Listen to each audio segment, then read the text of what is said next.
Tingnan ko uli kung may hinog na ngayon. Ayan. Ito malapit ng mahinog. Ayan. Pwede na rin kunin yan. May hinog na lang yan. Ayun, meron pa doon. O, saan na ba? Ito. Ayan, hinog na yan. At ito na nga po ang bunga ng aking tanim. Ayan.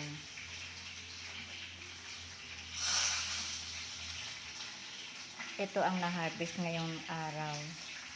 Pailan-ilan lang ang nahihinog araw-araw. Ito ngayon. Ito yan. Oh. Tikman natin. Madami nang naging bunga. Hindi ko pa ganong natitikman yan. Napamimigay namin. Ito, tikman natin ngayon. Ganito nga po ang laman niya. Ayan. Konti lang ang buto.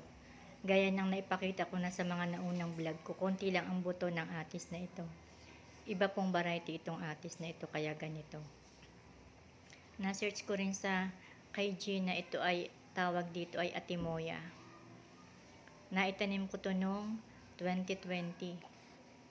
Ayan, mabilis lang siyang mamunga. 4 years old nung mamunga. At last year nga siya namunga. Ito ay pangalawang bunga niya. Ayan, ganyan ang laman niya. Konti lang ang buto. At yung una niyang bunga nung last year hindi gaanong matamis. Pero itong bunga niya ngayon matamis. Mas matamis ngayong taon na to yung bunga niya.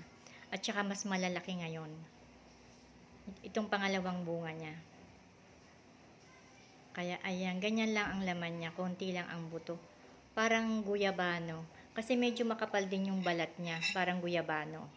Makapal ang balat nito. Pero yung lasa niya, hindi ko masyadong ma-explain eh. Parang atis na guyabano dati panlasa ko. Pero ngayon, parang kay Mito, lalo na pag hinog na. Meron ako ditong napalamig na sa rep na ano. Nung isang araw pa itong nakuha naming atis. Hinog na. Nilagay ko sa rep. Mas masarap kasi pag malamig. Habang tumatagal, yung lasa para siyang kay Mito. Ayan. Parang kay Mito. Marami na rin akong nabigyan nito. Kasi pa unti-unting nahihinog, 2, ganyan. Isa, kaya pinamimigay namin pag may nahinog. Tapos ito. Ayan.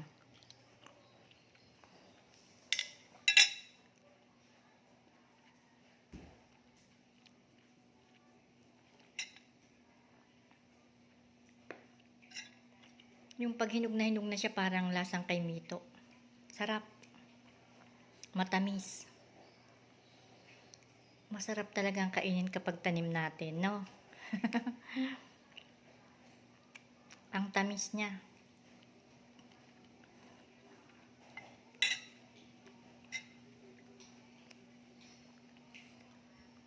Thank you for watching my videos. God bless po.